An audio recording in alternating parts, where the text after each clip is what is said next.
अस्सलाम वालेकुम दोस्तों, मेरा नाम है अली उमर सलाम की तरफ मौजूद है दाऊद और आप देख रहे हैं इस वक्त हमारा शो कैसे देखना है। दूसरे लोग से बात करने जा रहे हैं, बात करेंगे आज आपके साथ के विराट कोहली ने बात की है भाई रिटायरमेंट के हवाले से, क्या वो कोई और फॉर्मेट भी खेल सकते हैं, क्या कहानी है वो आपको बताएंगे। बात करेंगे गौतम गंभीर को वो बचाने जा रहे हैं जिनको गौतम गंभीर खुद नहीं बचाना चाहता, यानी कि रो एंड को के हवाले से बात करेंगे। मीटिंग होने जा रही है, क्या स्टोरी है मीटिंग के हवाले से, बुध को ये मीटिंग है, इसके ऊपर गुफ्तगू करेंगे। और पीएसएल ऐसा लग रहा है कि रिटायर्ड प्लेयर पीएसएल के अंदर, एक्टिव प्लेयर आईपीएल के अंदर इतना बड़ा डिफरेंस क्यों है भाई।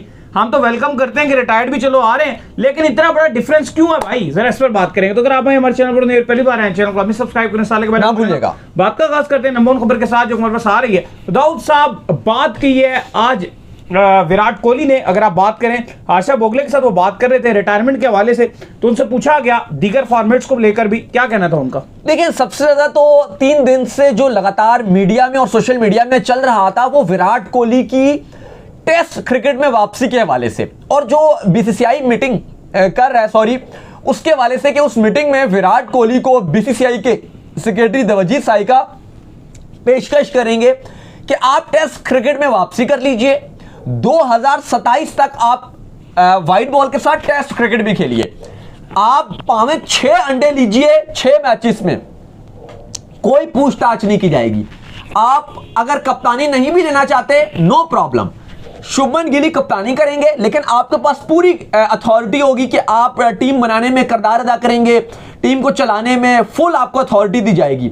अगर आप कप्तानी भी लेना चाहते हैं तो वो भी हम आपको टेस्ट की दे देंगे, वो भी अब मसला नहीं है। टेस्ट की कप्तानी लेनी है वो भी ले लें, नहीं लेनी कोई इशू नहीं है। कप्तान शुभमन रहेगा, लेकिन आपको पूरी पावर दी जाएंगी, सिलेक्शन में भी आपसे इनपुट ली जाएगी। लेकिन हम चाहते हैं जैसे 2015 के बाद से आपने टेस्ट क्रिकेट को ऊपर लेकर गए थे और इंडिया की बड़ी पीक पे टेस्ट क्रिकेट चली गई थी, घर पे भी बाहर पे भी हर जगह इंडिया ने जीतना शुरू कर दिया था।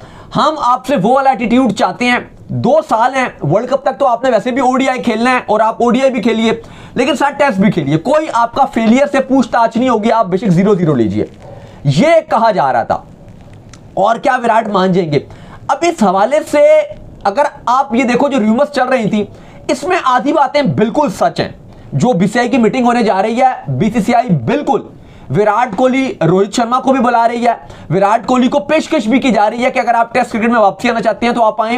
प्लस उन दोनों को यह भी कहा जा रहा है कि आप 2027 के वर्ल्ड कप से पहले रिटायर्ड नहीं होगे, आप खेलोगे, ये बीसीसीआई चाहता है। बेशक आपके फेलियर भी रहे, हम आपको सपोर्ट करेंगे। लेकिन कल जब मैच खत्म हुआ इंडिया साउथ अफ्रीका का, तो आशा भोगले ने विराट कोहली से सीधा सा ये सवाल पूछ लिया कि देखने में तो आप बिल्कुल यंग किड जैसे हैं, फील्डिंग भी आप उतनी एनर्जेटिक तरीके से करते हैं, क्या आप भागते हैं, क्या बॉल थ्रो करते हैं, बैटिंग रन तेज भागते हैं, लेकिन सवाल है कि आप एक ही फॉर्म खेलेंगे एक ही फॉर्मेट में, या आप फॉर्मेट चेंज भी करेंगे। तो विराट कोहली ने इसका जवाब भी दे दिया कि भाई मेरा फैसला वही है, मैं जो ओडीआई खेल रहा हूं बस यही खेलूंगा। तो जो ये रूमर्स चल रही थी कि विराट कोहली शायद ये मान जाएंगे बीसीसीआई की बात, तो ऐसा अब कुछ भी नजर नहीं आ रहा। विराट कोहली टेस्ट की रिटायरमेंट वापस लेने नहीं जा रहे, लेकिन हां बीसीसीआई अब उनको इस पर तो मनाने के लिए जा रहा है कि भाई आप बेशक आप ये अगर टेस्ट की नहीं भी आते, आपको ओडीआई तो खेलना पड़ेगा अब 27 के वर्ल्ड कप तक। मतलब आप ये देखो कि वक्त किस तरह से बदल जाता है। एक टाइम पर पूरी भारतीय मीडिया, इंडिया के जर्नलिस्ट, काफी हद तक सोशल मीडिया में भी, चलो सोशल मीडिया फिर भी विराट और रोहित का साथ दे रही थी, लेकिन मेन स्ट्रीम मीडिया जो जर्नलिस्ट हैं, जो इंडियन यूट्यूबर्स हैं, वो एक ही बात कर रहे थे, अगर ये खाली ओडीआई खेलेंगे तो फिर इनकी जगह मतलब ये वर्ल्ड कप तक नहीं बनेगी, ना इनकी स्पेस गारंटी है ना कुछ और है, ये इनकी जगह नहीं बनेगी। और आज आप देखें कि जो बीसीसीआई है वो इनको गारंटी दे रहा है कि भाई मैं आपको गारंटी दे रहा हूं कि आपकी 2027 की स्पेस पक्की है, बस आपने रिटायरमेंट नहीं लेनी भाई, ये है भाई वक्त। और दोनों ने ये वक्त अपना खुद लेकर आए हैं कि कहा जा रहा था जी ये तो सालों में 4-5 मैच खेलेंगे, क्या होगा। हुआ ये कि इंडिया टेस्ट में बुरी तरह हारा और नजर आया कि ओडीआई भी जो इंडिया जीता वो इन दोनों की बदौलत जीता, और जो गौतम गंभीर थे उनकी इज्जत भी इन दोनों ने बचाई। अब अली साहब जो मीटिंग होने जा रही है, अब उसका एक और बड़ा मुद्दा है, और मुद्दा यह है कि जो गौतम गंभीर और अजित गारकर जो इस टाइम बीसीसीआई कि जो टीम, इंडिया की टीम मैनेजमेंट है, इसमें इंटीग्रल और मेजर पार्ट रखते हैं, उनकी सीनियर प्लेयर्स के साथ जो कम्युनिकेशन है वो इंतहाई ना होने के बराबर है। और इवन आप कहो कि वो सोशल मीडिया में या कोई प्रेस कॉन्फ्रेंसिस में या कोई जब बात करते हैं तो ऐसी बात करते हैं, मुंह से ऐसी निकालते हैं दोनों, चाहे आदित्य गारकर हो जाए या गौतम गंभीर हो जाए, ऐसा लगता है मतलब इनके बिल्कुल वो खिलाफ हैं। तो इस पर बीसीसीआई ने अगारकर को भी बुलाया है, रोहित भी हैं, गौतम भी हैं, विराट भी हैं और सीनियर खिलाड़ियों के साथ बीसीसीआई के जो सेक्रेटरी और आला ओहदेदार हैं वो मौजूद होंगे और इनके दरमियान मामलात को सुलझाएंगे। क्योंकि एक खबर यह भी है कि जो रोहित शर्मा है, विराट तो फिर भी ज्यादा नहीं, लेकिन रोहित शर्मा इंतहाई गुस्से में है गौतम गंभीर से, और उसका सबसे बड़ा एक रीजन है, विराट कोहली तो खुद वो होते भी वो इंग्लैंड में है, वो आते हैं अपनी क्रिकेट एंजॉय कर रहे हैं, खेल रहे हैं, इसके अलावा वो किसी चीज में नहीं है। लेकिन जो रोहित के साथ हुआ है वो यकीनन तौर पर ज्यादा गलत हुआ है। वैसे तो गौतम गंभीर का विराट कोहली से मिलाया जाता है सोशल मीडिया में भी, हर जगह भी, लेकिन करंटली ऐसा कुछ नहीं है। लेकिन रोहित शर्मा का गौतम गंभीर के साथ रियल है, और वो रियल क्या है, और रोहित शर्मा की शिकायत भी जायज है। वो ये करते हैं रोहित शर्मा, जिन्होंने बीसीसीआई से भी और वैसे भी उनका जो पॉइंट ऑफ व्यू नजर आता है वो जायज है कि यार मैं वो कप्तान था जिसने भारत को 2023 के वर्ल्ड कप के फिनाले में लेके गया। ठीक है, एक मैच हार गए, उसके बाद मैंने 2024 का वर्ल्ड कप भारत को जिता दिया, 25 की चैंपियन ट्रॉफी जिता दी। बिल्कुल, एक अरसे तक इंडिया धोनी के बाद 2013 के बाद से कोई इवेंट नहीं जीता था, मैंने जितवाया इंडिया को। रोहित जी कहती हैं 25 का चैंपियंस ट्रॉफी लगातार मैंने जितवा दिया। किस बेस पे मुझे टेस्ट से निकाला गया, मेरी रिटायरमेंट दिलवाई गई, किस बेस पे हटा दी? चलो वो भी आपने कर दी, टेस्ट से मुझे हटा दिया, मैं कप्तान था, मुझे रिटायरमेंट दिलवा दी, समझ आ गया। चलो मेरी हल्की सी फॉर्म भी खराब थी, ओडीआई में ना मेरी फॉर्म गिरी थी, ना मेरा कुछ गया था, मैं बेस्ट खिलाड़ी था, जो है वो आप कह लें कि जितवा रहा हूं आपको। दुनिया में कभी ऐसा नहीं हुआ होगा कि एक खिलाड़ी जो एशिया कप तक जितवाया, जो एक ट्रॉफी लेकर आ रहा हो आईसीसी की, मतलब आज तक कभी दुनिया में कहीं नहीं हुआ कि एक खिलाड़ी जो आईसीसी की ट्रॉफी लेकर आया हो, एक कप्तान हो और फॉर्म में भी हो, कुछ भी उसने गलत ना किया, बस कहा जाए कि नहीं यार इसकी दिन पूरे हो गए हैं, इसके दिन पूरे हो गए हैं, हम इसको ऐसा प्लेयर खिलाएंगे, ऐसा कप्तान नहीं खिलाएंगे, मतलब ऐसा कभी भी नहीं हुआ। लेकिन ये गौतम गंभीर ने किया। उसके बाद हमने देखा कि रोहित शर्मा ने भी फिर हल्का सा नहीं, तब तो बहुत चढ़ी थी उनको। उन्होंने जब उनके इंटरव्यूज हुए तो उन्होंने चैंपियंस ट्रॉफी का जो सैर है वो उन्होंने कहा कि राहुल द्रविड़ को मैं दूंगा, हेड कोच के तौर पे गौतम गंभीर की उन्होंने बात ही नहीं की। उन्होंने कहा वो राहुल द्रविड़ को मैं क्रेडिट दूंगा।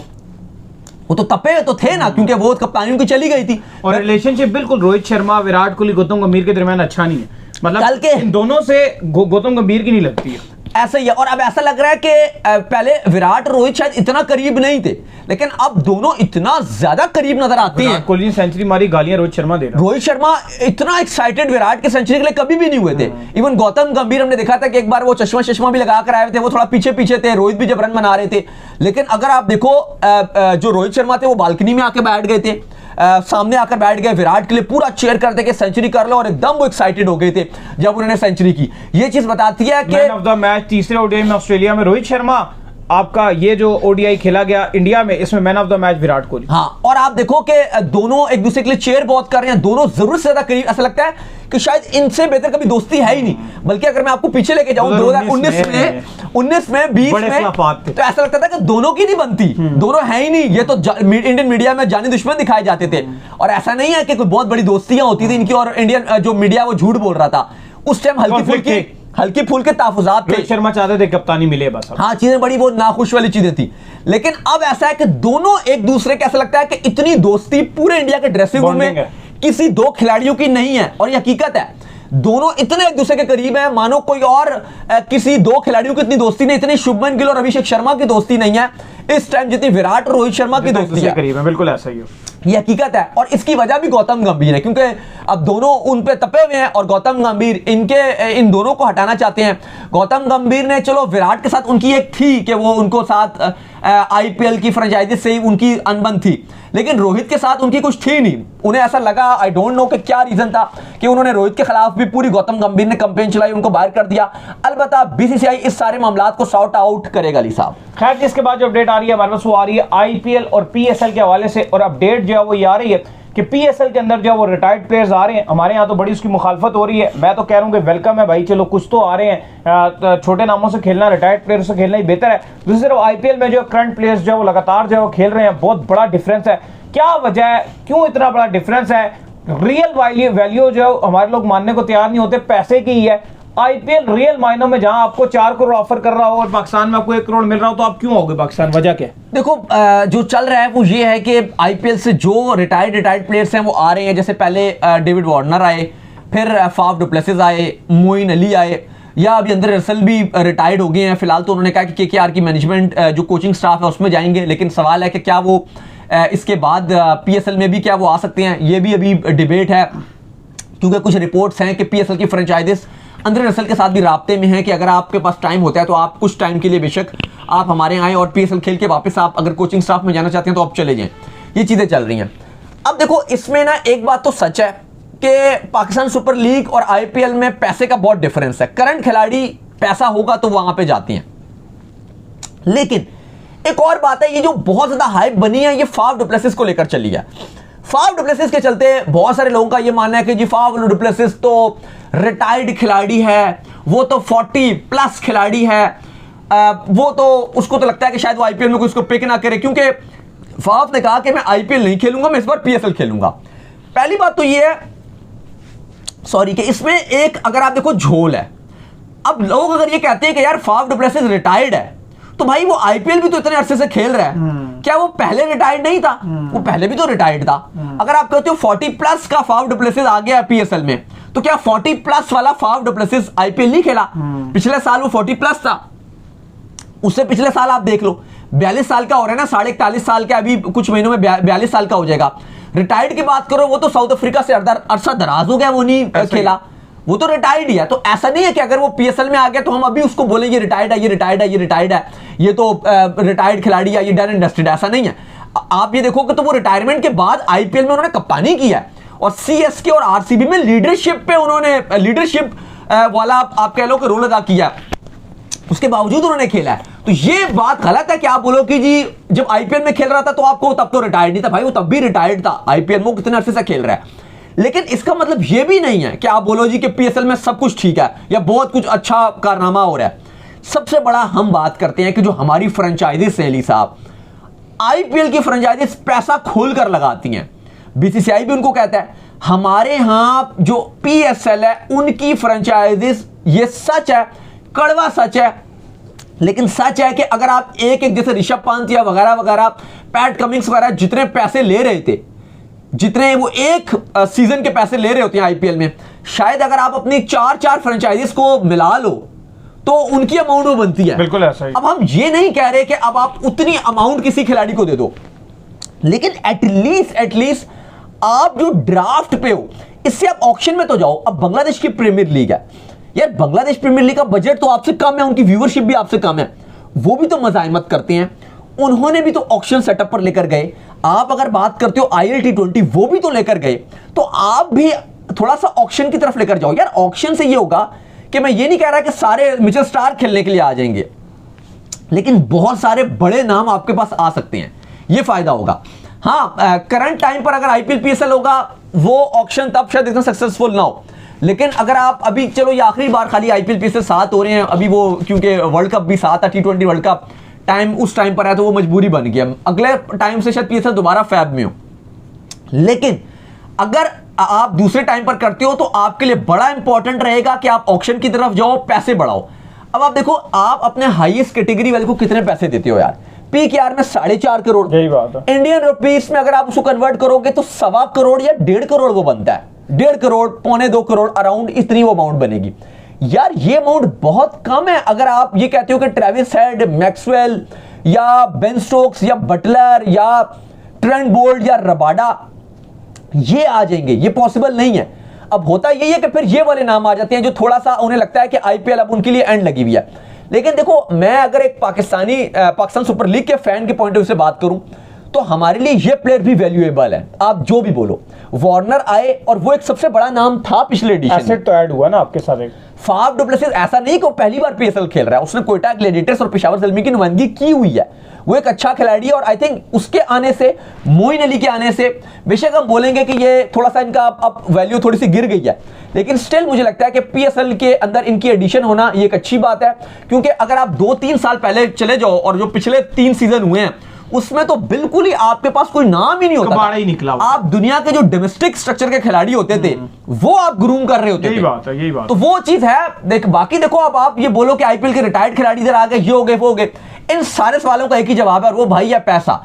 अगर पीएसएल की फ्रेंचाइजीज पैसा लगाएंगी तो बड़े नाम आएंगे, वरना वो बड़े नाम नहीं आएंगे। बाकी फाफ डु प्लेसिस की मैंने बात कर दिया, वो अगर आप बोल रहे हो तो भाई वो रिटायर्ड पहले क्या है उसकी आप बात मत करो। वो रिटायर्ड उसको 5 साल से ऊपर हो गया अफ्रीका की तरफ से, फिर भी उसने आईपीएल भी खेला है, 40 प्लस होने के बाद भी वो आईपीएल खेल चुका है, तो वो वाली बात आप मत कीजिए। बाकी उम्मीद करते हैं कि अच्छे प्लेयर्स लाने में कामयाब रहेगी पीएसएल की मैनेजमेंट, और आपकी जो फ्रेंचाइजीज है वो पैसा बढ़ाएंगी तो बात बनेगी। बात वही है, अगर आप पैसा नहीं बढ़ाओगे, क्योंकि है ये लीग बिजनेस है, अगर आप पैसा नहीं देते तो फिर आप जिस तरह से आपका काम चल रहा है वही रेलू कट्टे प्लेयर्स फिर वो ऐसे ही चलता है। तो चलो उम्मीद करते हैं आज हमारा शो आपको आएगा पसंद। आप वीडियो को लाइक कीजिए, हमारे चैनल को सब्सक्राइब कीजिए, साथ ही बेल आइकन को बजाइए। एक और काम कर लीजिए, और वो ये कर लीजिए कि आप हमारे फेसबुक को फॉलो कीजिए, लिंक डिस्क्रिप्शन में मौजूद है। नेक्स्ट अल्लाह हाफिज़, बाय बाय।